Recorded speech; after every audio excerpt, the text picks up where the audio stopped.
Hello my dear student, जय हिंद। Welcome to एमर्स डिफेंस एकेडमी। बच्चों, जैसे आप लोग ट्रिग्नोमेट्री के 3 चैप्टर पढ़ चुके हैं और तीनों चैप्टर पढ़ के आप बहुत ही खुश होंगे, आपको मज़ा आया होगा पढ़ के, क्योंकि मेथड, शॉर्टकट, फार्मूला सारा चीज़ हम डिस्कस किए हैं। ठीक है, किसी भी पार्ट में अगर आपको दिक्कत हो तो आप ज़रूर कमेंट करके बताया करो।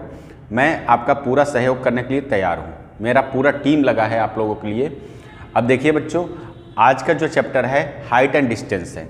हाइट एंड डिस्टेंस मीन्स जिसको हिंदी में बोलते हैं ऊंचाई और दूरी। देखिए, इसको बड़ा प्यार से हम समझाएंगे, एक एक चीज़ को समझिएगा और क्वेश्चन को बिल्कुल आपके लेवल पे जाके कैसे सॉल्व करना है, कैसे फिगर ड्रॉ करना है, वो सारा चीज़ हम डिस्कस करेंगे। जैसे बच्चा जब होता है ना, उसको क्वेश्चन पढ़ लेता है और क्वेश्चन सॉल्व करने के लिए जब फिगर ड्रॉ करना पड़ता है तब वो डरता है। तो ये डर आपके अंदर से हमें निकालना है। तो आइए बच्चों, क्लास को स्टार्ट करते हैं। आप बने रहिएगा और एक एक चीज़ देखते चलिए, समझते चलिए। देखिए, सबसे पहले एक लाइन खींचा, बिल्कुल स्ट्रेट लाइन। अगर कोई ज़मीन पे कोई एक खंभा है तो ऐसे तो होता नहीं खंभा, वो क्या होता है, वर्टिकल होता है। वर्टिकल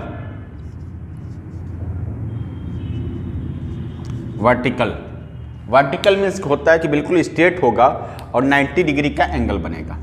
ठीक है, ज़मीन पे। और जो ज़मीन है उसको हॉरिजॉन्टल लाइन, इस लाइन को क्या बोलते हैं, हॉरिजॉन्टल लाइन। ठीक है, अब देखिए, एक स्लैंट वे में इस ज़मीन से इस खंभे पे ऐसे एक सीढ़ी लगा के आदमी चढ़ा है। ठीक है, तो ऊपर की तरफ अगर कोई आदमी चढ़ा है तो यहाँ पे जाहिर सी बात है कोई ना कोई एंगल बनेगा। ठीक है बेटा, नीचे से ऊपर की तरफ अगर कोई आदमी देखता है या कोई एंगल बनता है तो इसको इंग्लिश में बोला जाता है एंगल ऑफ एलिवेशंस। क्या बोला जाता है, एंगल ऑफ एलिवेशंस। और अगर हिंदी में बात करें तो इसको बोलते हैं उन्नयन कोण।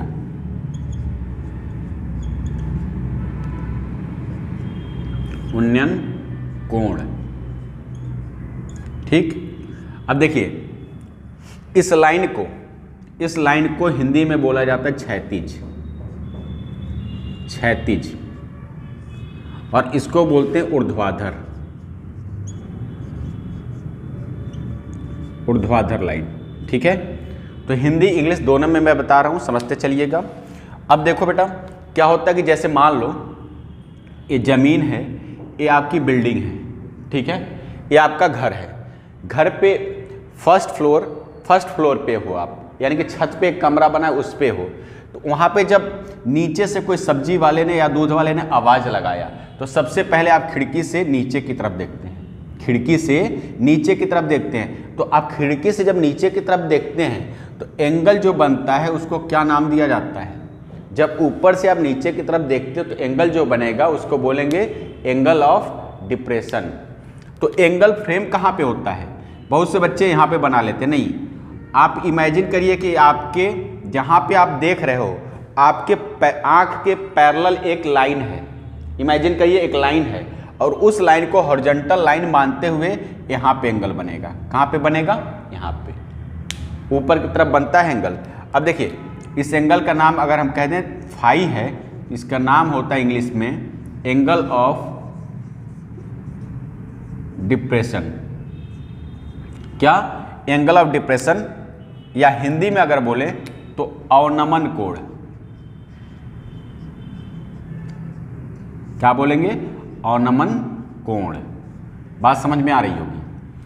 अब देखो बेटा, कभी भी एंगल ऑफ डिप्रेशन की बात करता है क्वेश्चन में तो एंगल ऑफ डिप्रेशन को आप नहीं सॉल्व करेंगे, एंगल ऑफ एलिवेशन से उसको मान के सॉल्व करेंगे। जैसे कहे कि कोई आदमी छत से नीचे की तरफ देखता है या पहाड़ी से नीचे की तरफ देखता है तो उसका अवनमन कोण या एंगल ऑफ डिप्रेशन 45 डिग्री का बनता है या 30 डिग्री का बनता है। तो आप ऊपर से कभी फिगर मत ड्रॉ करिएगा, नहीं तो आपको कन्फ्यूजन होगा। सीधी सी बात है, अल्टरनेट एंगल के थ्रू, जैसे ये ज़मीन है और ये लाइन जो इमेजिन किए हैं, ये दोनों लाइन आपस में पैरेलल होता है। और आपको पता होगा कि पैरेलल लाइन को जब एक ट्रांसवर्सल लाइन कट करती है तो एकांतर कोण यानी कि अल्टरनेट एंगल आपस में क्या होते हैं, बराबर होते हैं। यहाँ पे जो एंगल बनेगा वही एंगल यहाँ पे बनेगा। तो इस तरह से कभी भी एंगल ऑफ डिप्रेशन की बात करें तो आप उसको एज्यूम करेंगे क्या, एंगल ऑफ एलिवेशंस। क्लियर। अब आइए नेक्स्ट पार्ट में। देखो पहले चैप्टर में मैं डिस्कस किया था, लेकिन मैं यहाँ पे इसलिए डिस्कस कर रहा हूँ क्योंकि बहुत से बच्चे ऐसे हैं जो केवल हाइट एंड डिस्टेंस के लिए ही पढ़ते हैं। ठीक है, बस हाइट एंड डिस्टेंस ही उनके सिलेबस में आता है। जैसे एसएससी के बच्चे हैं, उनके में केवल हाइट एंड डिस्टेंस आना है। ठीक है, तो वो लोग ध्यान से समझें, सारे बच्चों के लिए कॉमन है। एसएससी बोल देते हैं, मत सोचना कि एसएससी की क्लास है, ऐसा नहीं है।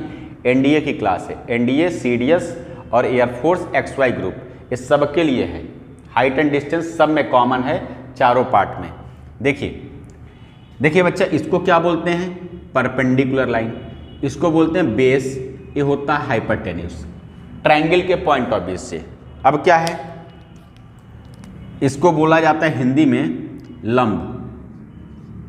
लंब, इसको आधार, और इसको कर्ण, क्या बोलेंगे, कर्ण। अब देखो सबसे पहले आपको हिंदी में मैं बता दूं कि जब कभी भी साइन की बात किया जाए तो आप लिख लेते हो लाल बट्टे काका। काका किसको बोलते, चाचा को ना। देखो देखते जाओ, लाल बट्टे काका का मतलब ये है कि अगर आपसे पूछा जाए साइन थीटा बताइए तो आप कहेंगे लंब बट्टा कर्ण, यानी कि लंब बट्टा कर्ण। कॉस थीटा बताइए तो कहेंगे आधार बट्टा कर्ण। और अगर टेन थीटा की बात करें तो लंब बट्टा आधार। अब इसी का उल्टा 3 याद कर लेंगे, आपका काम चल जाएगा। लेकिन पूरा बताते चले हम। यहाँ पे अगर हम बात करें कॉट थीटा की तो आधार बट्टा लंब, ऐसे सेक थीटा तो कर्ण बट्टा आधार, और यहाँ पर हो जाएगा कॉसेक थीटा। क्या होगा, कॉसेक थीटा कर्ण बट्टा लंब। अब देखिए जो इंग्लिश मीडियम वाले बच्चे हैं वो मुंह बना के बैठे होंगे, उनके लिए भी बता रहा हूँ, परेशान मत होना, मजाक कर रहा हूँ। देखिए यहाँ पे क्या होगा, पंडित बद्री प्रसाद हर हर बोल। क्या होगा, पंडित बद्री प्रसाद हर हर बोल।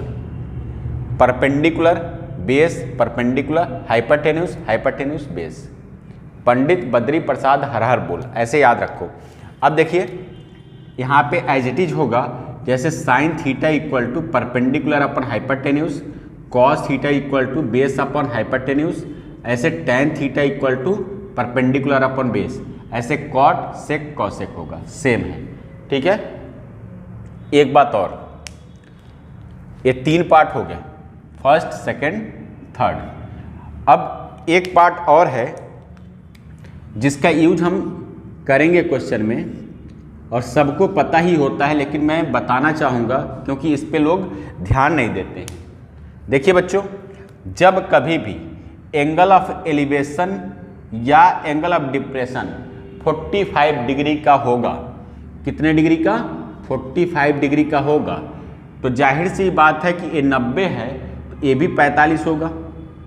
एंगल ऑफ एलिवेशन या डिप्रेशन दोनों में से कोई एक 45 डिग्री का है तो दूसरा भी 45 का होगा, क्योंकि तीनों का सम 180 होता है।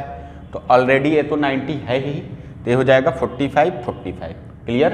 तो इस तरह से अगर हम कहें कि इसको परपेंडिकुलर बोलेंगे और ये बेस होगा, तो परपेंडिकुलर बेस और परपेंडिकुलर आपस में कैसे होंगे, बराबर, क्योंकि दोनों एंगल बराबर है तो जाहिर सी बात है कि दोनों साइडें आपस में बराबर होंगी। तो इस तरह से ये बेसिक प्रॉपर्टीज है, आपको समझ में आ गया होगा। अब मैं क्वेश्चन डिस्कस करूंगा, उससे पहले आप इसका स्क्रीनशॉट ले लो।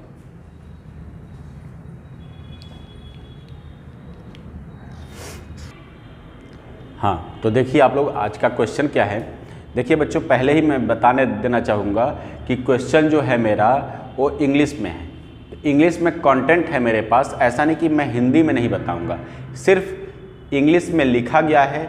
इसको मैं पूरी बात हिंदी में एक एक पॉइंट डिस्कस करूँगा, तो आप लोग ज़रा भी घबराइएगा नहीं, बस बने रहिए और कॉन्सेप्ट को समझिए।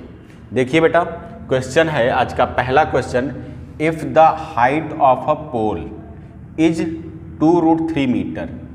एक पोल है जिसकी ऊंचाई 2√3 मीटर है and the length of its shadow is 2 metre.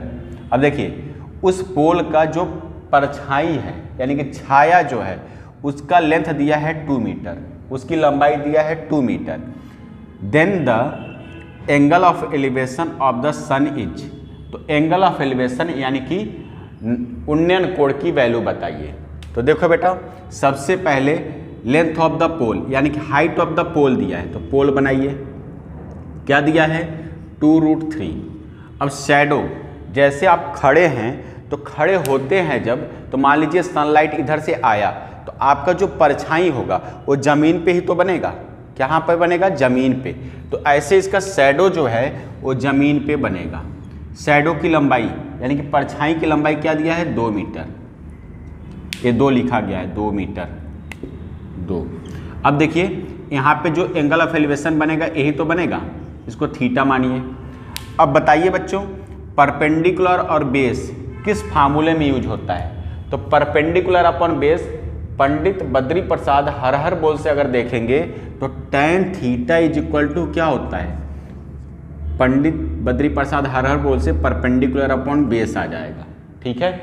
और जो बच्चे हिंदी मीडियम वाले होंगे वो लंब बट्टा आधार, ठीक है। अब देखिए tan थीटा को tan थीटा पुट करिए और परपेंडिकुलर क्या दिया है 2√3 अपॉन में हो जाएगा बेस 2। अब देखो इससे कैंसिल, √3 tan में कितने डिग्री का वैल्यू है, सिर्फ वही थीटा के जगह पे लिख दीजिए तो 60, तो एंगल क्या आ गया आपका 60, यही आपका आंसर है। पहला क्वेश्चन आपको क्लियर हो गया होगा, केवल इंग्लिश में लिखा था लेकिन सारी बातें हम हिंदी में डिस्कस किए हैं। अब आइए बच्चा दूसरा क्वेश्चन, पहले बेसिक क्वेश्चन बताएंगे उसके बाद क्वेश्चन का लेवल धीरे धीरे इंक्रीज करेंगे। अब परेशान मत होइएगा, जिन बच्चों को आता होगा उनका रिवीजन होगा, ध्यान से बने रहिए और देखते रहिए, मज़ा आने वाला है। दूसरा क्वेश्चन देखिए, अ ladder leaning against a wall make an angle of 60 degree with the ground. अब देखिए लीनिंग का मतलब कोई एक लैडर है, कोई एक सीढ़ी है, दीवार के अगेंस्ट में लगा हुआ है यानी कि उस पर लाई होता है इसलिए लीनिंग बोला है। तो कोई एक सीढ़ी ऐसे दीवार पे लगा दिए, जो ज़मीन पे एंगल बन रहा है, ज़मीन पे एंगल वो 60 डिग्री का बन रहा है। ग्राउंड का मतलब ज़मीन पे जो एंगल बन रहा है सीढ़ी के द्वारा वो कितने डिग्री का बन रहा है 60 डिग्री का। आगे पढ़ते हैं, if the length of ladder is 19 metre, सीढ़ी की लंबाई जो है वो 19 मीटर है, ठीक। The distance of the foot of the ladder from the wall, देखिए यहाँ पे कहा है the distance of the foot of the ladder, यानी कि फुट का मतलब होता है पैर, फीट मीन्स पैर, ऐसे फुट का मतलब समझिए कि सीढ़ी का जो नीचे वाला पार्ट है वो दीवार से कितने दूरी पे है, ये आपसे पूछा जा रहा है। सीढ़ी का जो नीचे वाला छोर है वो दीवार से कितने दूरी पे है ये आपको बताना है। तो देखिए बच्चा, ये मान लीजिए दीवार हो गया, दीवार पे ऐसे सीढ़ी लगा दिया गया और सीढ़ी की लंबाई 19 मीटर है और दीवार पे जो सीढ़ी लगाने के बाद एंगल बना है वो कितने डिग्री का बना है 60 डिग्री का। तो आपसे कहा है कि दीवार से सीढ़ी का नीचे वाला छोर कितना दूर है, ये दीवार है, ये सीढ़ी का नीचे वाला छोर, तो ये x है, क्या है x है। अब बताइए आप खुद सोचिए कि बेस अपॉन हाइपोटेन्यूज किस फार्मूले में आता है, तो आप लिख लिया करो पंडित बद्री प्रसाद हर बोल लिख लिया करो, या लाल बटे काका लिख लिया करो बार बार। अब देखो साइन कॉस टेन, तो आपको क्या देखना, बेस अपॉन हाइपोटेन्यूज, तो बेस अपॉन हाइपोटेन्यूज यानी कि साइन कॉस, कॉस में आएगा।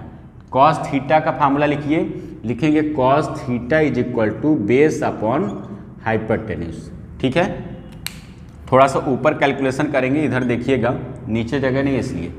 यहाँ पे क्या लिखेंगे कॉस 60, क्या लिखेंगे कॉस 60, बेस क्या है x माना हूँ x, और यहाँ पे हो जाएगा 19। फिर अभी ऊपर ही कैलकुलेट करेंगे, इसका वैल्यू क्या आएगा 1/2, और यहाँ पे हो जाएगा x/19। अब ये जाके जब मल्टीप्लाई करेगा तो ये ऐसे बन जाएगा 19/2 = x। ये 19/2 को आप चाहो तो काट दो, 2 × 9 = 18.5, यानी कि 9.5 आया आपका सीढ़ी की दूरी। कहाँ से? दीवार से। तो ऐसे 2 क्वेश्चन आपको समझ में आ गया होगा। आप इसका स्क्रीनशॉट लेना, फिर आता हूँ नए क्वेश्चन में। पहले स्क्रीनशॉट ले लो।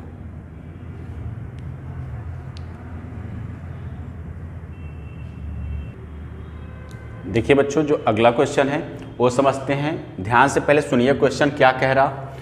If the angle of elevation of the top of the tower from 2 points distance s and t। देखिए, एंगल ऑफ एलिवेशन टावर पे जो बनता है, यानी कि उन्नयन कोण जो टावर पे बनेगा 2 पॉइंट से बनेगा, यानी कि ज़मीन पे कोई 2 पॉइंट हैं, उन दोनों से एंगल ऑफ एलिवेशन टावर पे बनता है।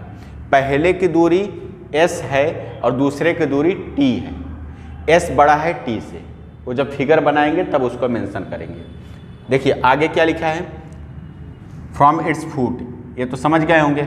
जो एंगल बनता है टावर पे, पहला एंगल 30 का है, दूसरा 60 का है, ठीक है।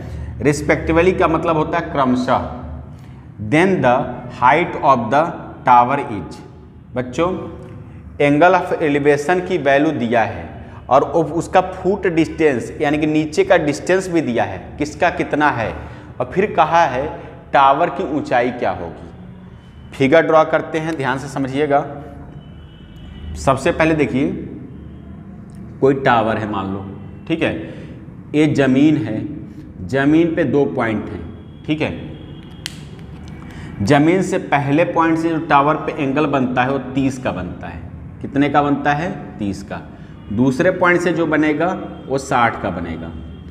अब देखो बेटा, क्वेश्चन में सबसे बड़ी बात ये होती है कि आपको ये समझना है कि कहाँ पे कौन सा एंगल होगा। जो पहले बोला है उसको पहले बनाए, जो बाद में बोला है उसको बाद में बनाए। ऐसा कोई फंडा है क्या? नहीं, ऐसा फंडा नहीं है। क्या फंडा होता है, बहुत से बच्चे जानते भी हैं कि पोल के जितने पास रहोगे उतना एक्सपेंशन ज़्यादा होगा। यहाँ पे देखिए एक्सपेंशन ज़्यादा है तो एंगल बड़ा पास में रहेगा, और जितना दूर जाएंगे उतना ही एंगल एक्यूट होता जाएगा, छोटा होता जाएगा, तो छोटा वाला एंगल दूर होगा। तो इस तरह से याद रखेंगे, कभी भी 2 एंगल की बात करेगा क्वेश्चन में तो जो बड़ा एंगल होगा उसको पोल के जस्ट बाद में बनाएंगे और उससे दूर छोटे वाले एंगल को मेंशन करेंगे, ठीक।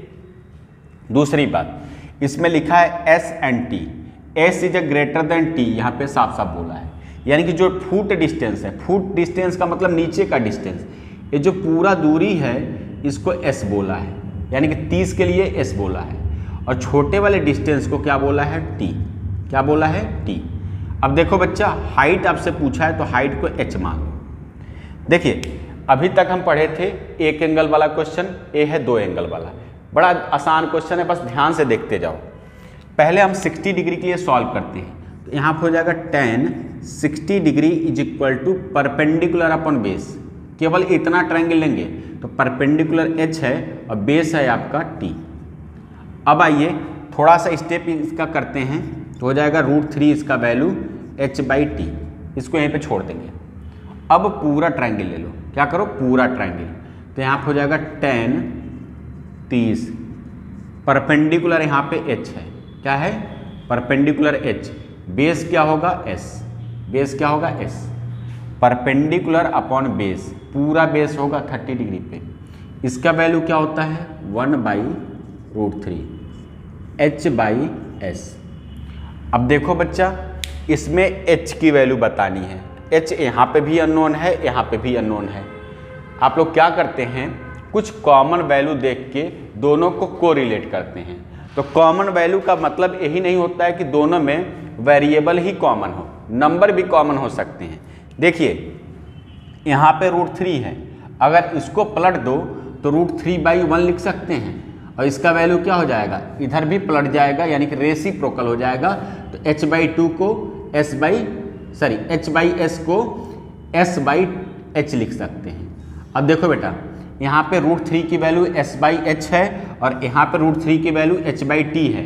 तो दोनों जब √3 की वैल्यू हैं तो दोनों को आपस में इक्वल किया जा सकता है। तो इक्वल करिए, तो यहाँ पे लिखेंगे h/t is equal to s/h, cross multiply करेंगे तो यहाँ पर हो जाएगा h² इक्वल टू st। ठीक है, अब देखिए स्क्वायर जब हटता है तो दूसरे साइड में जब जाएगा स्क्वायर तो रूट लग जाएगा, तो h इज इक्वल टू हो जाएगा √st। क्या आएगा? h equal to √st। यही आपका आंसर हो गया। ऑप्शन मैं लिखा नहीं हूँ यहाँ पे, नहीं तो आपको समझ में आ जाता। वैसे आप आंसर नोट कर लेना। यहाँ पे जो कैलकुलेशन हुआ है उस पर गौर करिएगा और आंसर आप नोट करिएगा। बहुत ही अच्छा क्वेश्चन है, आपको समझ में आया होगा। ठीक है, अब आते हैं हम चौथे क्वेश्चन में। पहले इसको ध्यान से समझ लो, चौथे क्वेश्चन को उसके बाद पढ़ते हैं। देखिए चौथा क्वेश्चन क्या बोला है, 4th नंबर में कहा है लेंथ ऑफ शैडो, यानी कि परछाई की लंबाई of a person is x। एक आदमी है, एक पर्सन है जिसकी लंबाई के हिसाब से उसके परछाई का जो लेंथ दिया है वो कितना दिया है? x दिया है। When the angle of elevation of the sun is 45 degree. एक आदमी है जिसकी परछाई की लंबाई x मीटर है या x है, कुछ भी हो सकता है यूनिट, और शैडो जो बन रहा है वहाँ से अगर आदमी का एंगल देखा जाए, जहाँ पे मेरी परछाई है, परछाई के मतलब अंतिम छोर से देखा जाए मेरे हाइट का एंगल, तो उस परछाई पे जो एंगल बनता है 45 डिग्री का बनता है। कितने डिग्री का? 45 डिग्री का। अब आगे क्या बोला है? If the length of shadow increase by √3 - 1 into x। बात समझिए, जैसे सनलाइट है, मूव करता है जितना उतना ही आपका परछाई बढ़ता जाता है। तो ऐसे सनलाइट मूव किया होगा तो परछाई और लंबा हो गया होगा। ठीक है, शाम के समय क्या होता है? परछाई लंबी बनती है। तो परछाई जो पहले था x, उससे पहले x था, यहाँ पे लिखा है, सॉरी यहाँ पे लिखा है x, अब बढ़ के √3 - 1 हो गया। मतलब इतना इंक्रीज हुआ है, बढ़ के इतना नहीं हुआ। √3 - 1 इंटू x इतना इंक्रीज हुआ। अब इंक्रीज होने के बाद कहा है then the angle of the elevation become. पहले एंगल ऑफ एलिवेशन क्या था? 45 डिग्री। अब परछाई बढ़ा तो हमारे परछाई से मेरा जो एंगल बनेगा वो भी बढ़ेगा या घटेगा? सॉरी घटेगा। तो वही बताना है कि कितना घट के हो गया। तो आइए फिगर ड्रॉ करते हैं। सबसे पहले एक आदमी बनाइए, ये आदमी हो गया। इसकी परछाई जमीन पे बनी, तो जमीन पे जब परछाई बनी तो इस परछाई की लंबाई दिया है x, और इस परछाई से ये आदमी का जो एंगल बन रहा है 45 डिग्री का बन रहा है। कितने डिग्री का? 45 डिग्री का। अब बताइए 45 डिग्री पे अभी अभी हमने बताया था कि परपेंडिकुलर और बेस, यानी कि बेस और परपेंडिकुलर दोनों आपस में कैसे होंगे? बराबर। ठीक है, अब देखिए बच्चा क्या हुआ, आदमी की हाइट तो वही है, हाइट थोड़ी घटता है। सन मूव किया तो ये जो परछाई है वो इंक्रीज हो गया। कितना इंक्रीज हो गया? √3 - 1 इंटू x इंक्रीज हो गया। तो एंगल ऑफ एलिवेशन में क्या चेंजिंग आएगा? तो आप लिख दोगे थीटा चेंजिंग आएगा, थीटा हो जाएगा। अभी आपको पता नहीं है, थीटा लिखेंगे। अब देखिए क्या करेंगे, यहाँ पे क्या है? x है और इसका मल्टीप्लाई जब करेंगे तो हो जाएगा √3x - x, √3 - x।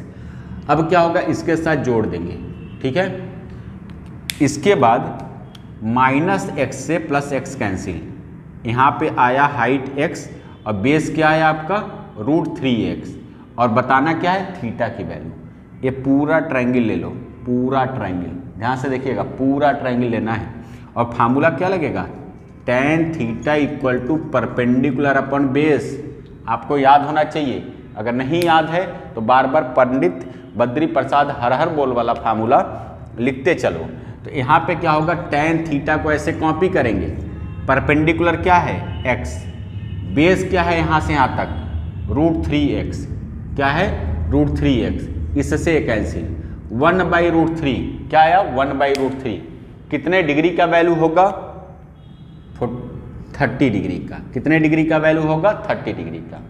देखिए पहले 45 था, जितना दूर जाएगा उतना ही छोटा एंगल होता जाएगा, तो 45 से बन के क्या आ गया 30, तो आपका फाइनली आंसर आया 30 डिग्री। तो इस तरह से एक क्वेश्चन समझ में आया होगा, आप लोग इसका स्क्रीनशॉट ले लो।